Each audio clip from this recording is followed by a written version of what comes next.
the Women Unleashed podcast. Join us as we share with you the fun, confronting, wild, fucked up, epic, and raw side of being a woman in today's world. Nothing is off limits. Allow yourself to be inspired to be unleashed.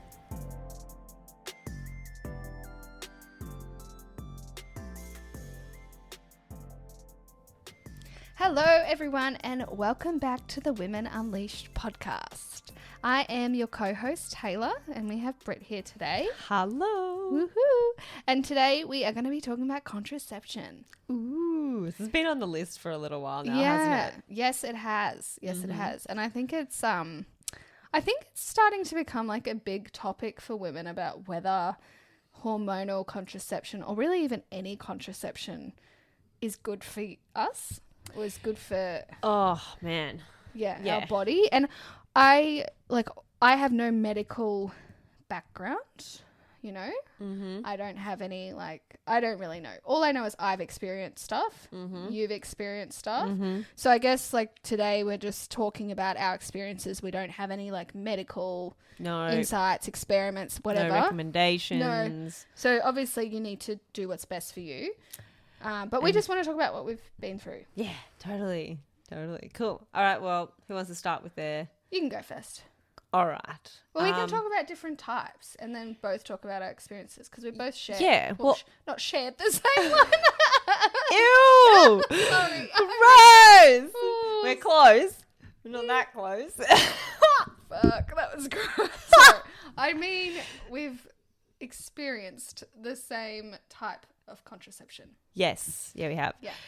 So I'll start by saying when I was 15, 16, the way I was introduced to contraception was as a way that my friends at school were managing their acne. Oh, okay. Yeah. So it wasn't for contraception. It was a way to manage their acne, and mine wasn't really a big deal. So, but I started on the pill probably when I was 16. Yeah, I'm going to say 16. Yeah. Because it was convenient, easily accessible. Yeah, 100%. It is. And there's no little procedure or anything. It's just take a pill every day. Yeah. Yep. And go back to the doctor, after every 3 or 4 subscriptions. Yeah. And I was like, this is great. I mean, I would skip 1 or 2 pills, as in accidentally. Yeah. I heard, some people would skip the sugar pills so they didn't have a period. I never really did that. I don't know how good that is either for you, right? Yeah, well, I don't know. I'm not a doctor, but we'll talk about when we get to the Marina or the Kylina. So I had that until I was, I'm going to say 22, 23. And then I came off it. And because I wasn't in a relationship. And I can't remember what other reason why I came off of it, but I did. And I didn't have a period for would have been 6 to 10 months. Really? Oh, yeah. Wow. Okay. No period whatsoever. And then I remember how excited I was when I got one. And I told my girlfriend, who was my girlfriend from primary and high school, and I was like, oh my God, I got my period. Wow. It's not really that exciting, is it? No, well, no, not anymore. But so it took a while for it to come back. And then I went. Was it regular when you were on the pill? It took probably a good 6 months for it to get regular. Okay. So it was kind of all over the place. Yeah. Which is why so if you go down that path of is it actually good for you? I'm not sure. I've heard some people say you should wait 6 months after coming off contraceptive to then have a baby, so your body's fully functioning and whatever. And I know that for me, well, if I didn't have a period for ages, everything's not working as it should. So yeah, that was my experience, and then I went back on contraceptive. Oh, so in between that, when I was off of it, when I was doing bodybuilding, if my body fat got so low, like below 10 kilos, absolute of body fat, not talking about 10 kilos of weight, just body fat, then I noticed my period would stop. Yeah. When okay. I'd dip under that like 10 kilo interesting. mark. Which is pretty natural because your body goes, okay, well, I don't have enough fat to have a child right now, so I'm just not going to prepare for one. Okay. Yeah, interesting. Yes. Yeah, well, I, like, on the pill, like, we'll keep on the pill topic. I started the pill when I was 17 because I was having intercourse. Yeah, so was I. Yep. Yep, so I started because of intercourse. I didn't really have any acne or anything at school, so it wasn't ever drama. I was lucky. So, yeah, I started on that at 17, and then which was fine.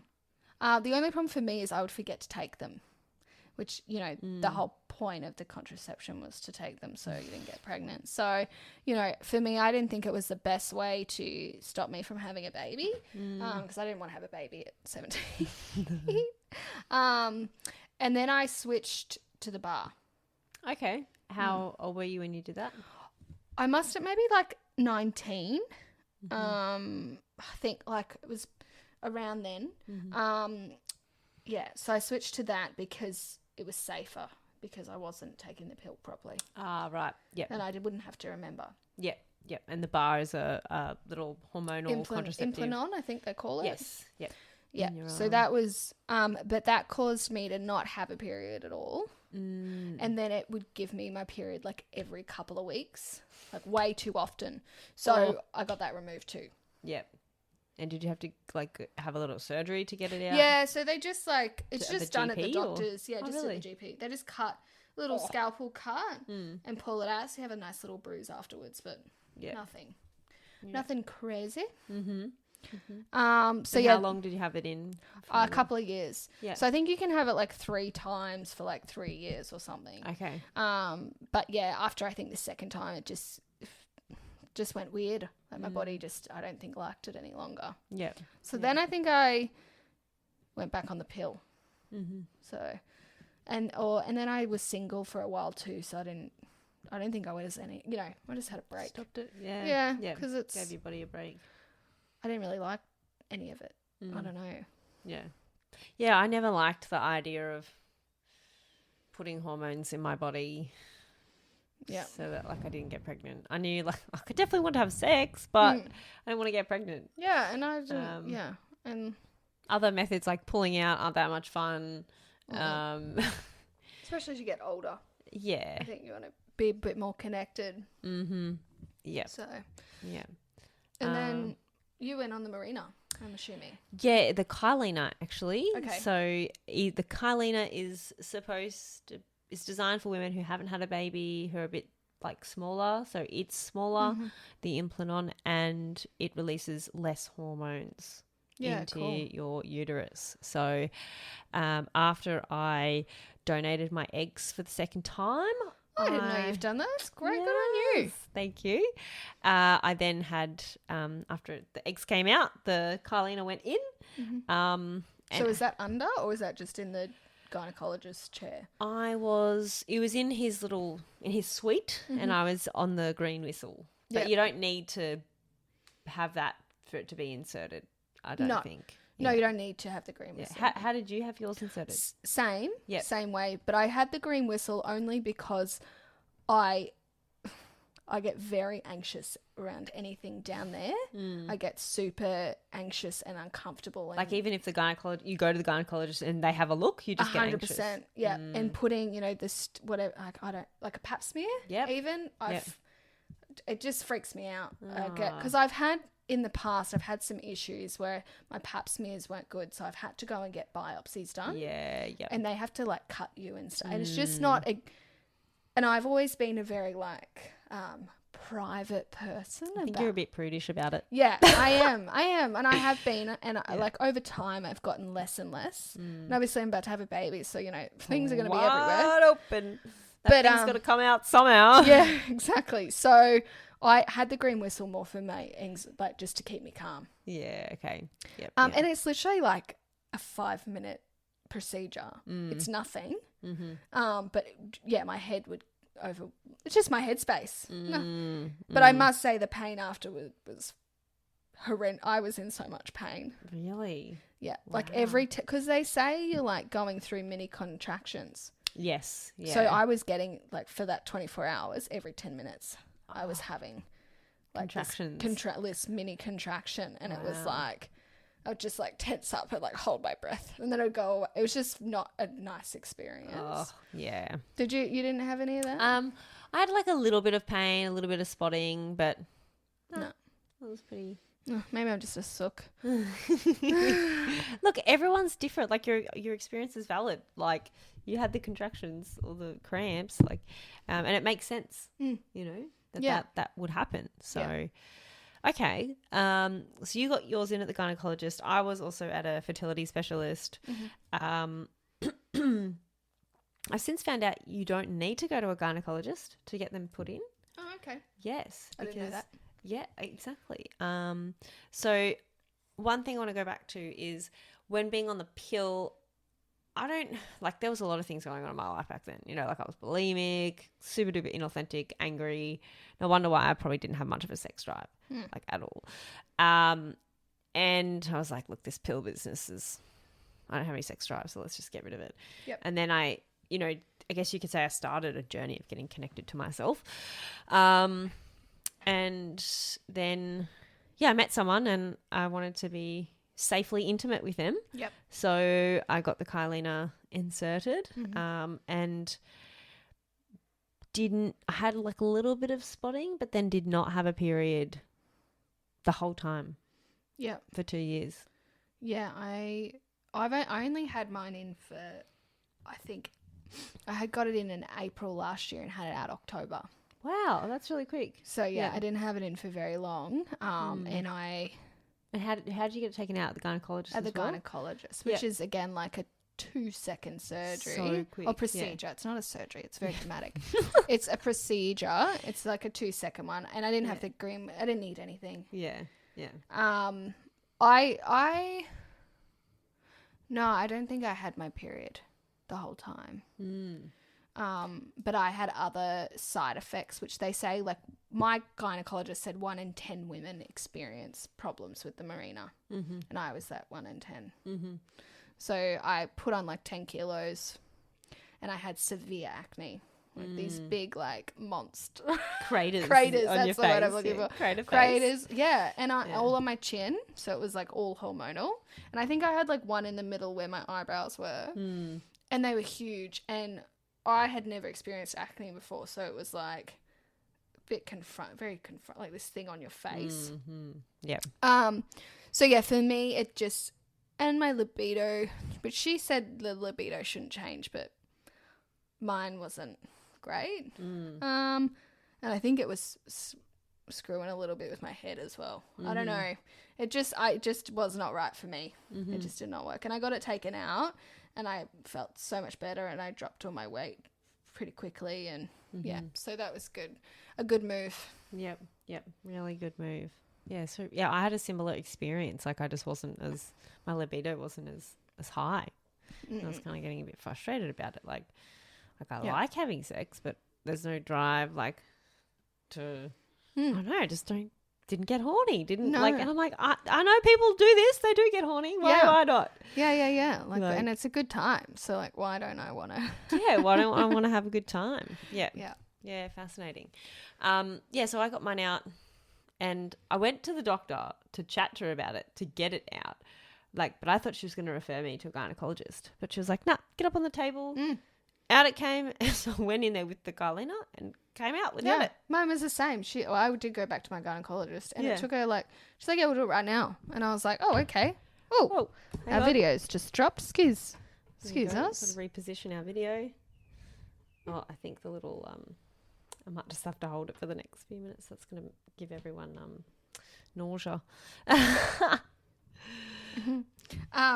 They just do it in the chair and it's like a 2-sec. She was so casual about it. She's like, yeah, we can take it out. No problem. Yeah. Sit on the chair. Oh, okay. Okay, cool. So that was good. So, I mean, it sucks, right, that that there are side effects.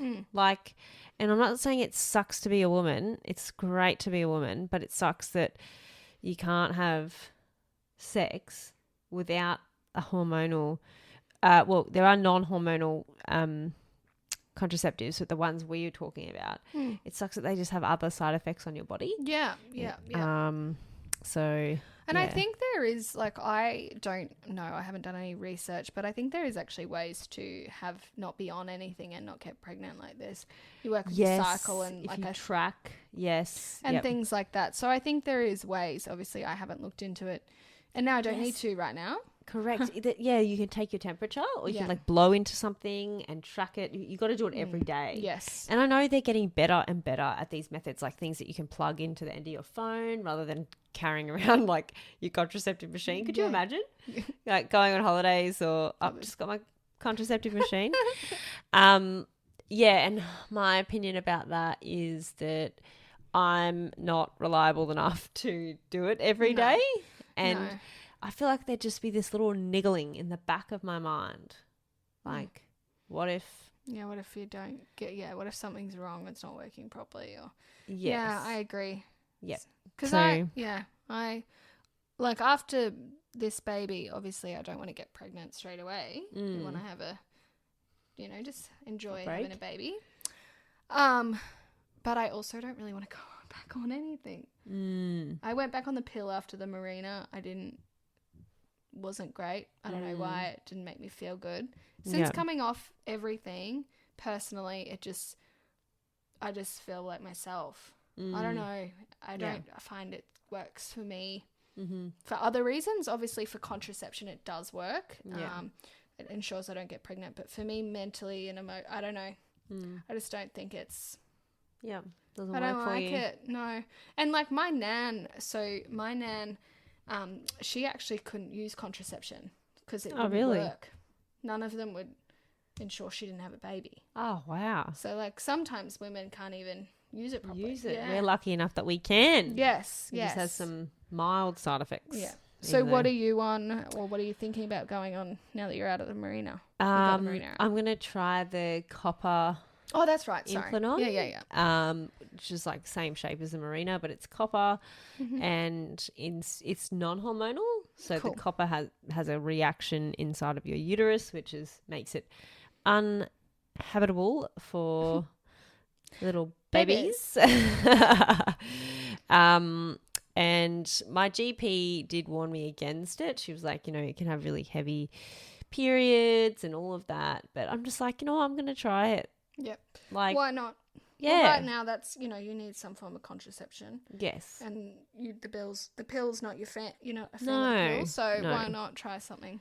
Try something else. And I'm pretty comfortable. Like I've seen gynecologists a lot in the past because I've had abnormal smears and what is it, HPV, which is like a virus that comes up and goes back, goes away and comes. Me too. So yeah, I've had the same thing. I've had biopsies taken, and I'm pretty comfortable with people being down there. So yeah, I'm going to try that. Yeah, nice. See how that goes. However, since coming off the Kylena, my boobs have they were pretty small to start with, so I'm going to say they've doubled in size. That's impressive. They got really sore, and then I was like, geez, what's happening? And yeah, they've gotten bigger. Woo woo. I'm a fan. I'm a big fan. Yeah. So hopefully going on the copper one doesn't reduce them at all. I wasn't a big fan to start off with because I was like, hang on, how big are they going to go? Slow down there. You have to get new bras. Yeah, but I haven't had to get new bras. And because of riding horses, you don't want them bouncing all over the place. They'll be down by your toenails when you're 50. So yeah. That's our experience with contraceptive. Yes. Have we shared all we wanted to share? Yeah, I think so. Okay, awesome. Well, we hope that inspires you to start a conversation with your girlfriends if you don't already. Talk about contraceptive and contraception. It's definitely something that really connects women, I think, when they can talk about those experiences and try something new potentially if it's not working for you. Yes. So, yeah. And thank you for listening to our podcast. Have fun sharing whatever it is that you got from listening to our podcast. And our goal is to be the #1 women's empowerment podcast in Australia. So Please do share, subscribe, leave a review. You're not actually doing it for us. You're doing it for your fellow girlfriends and mums and just every woman. So that we can organically grow and other people can listen. Exactly. So you're doing it for you and your community. All right. Bye for now. Bye.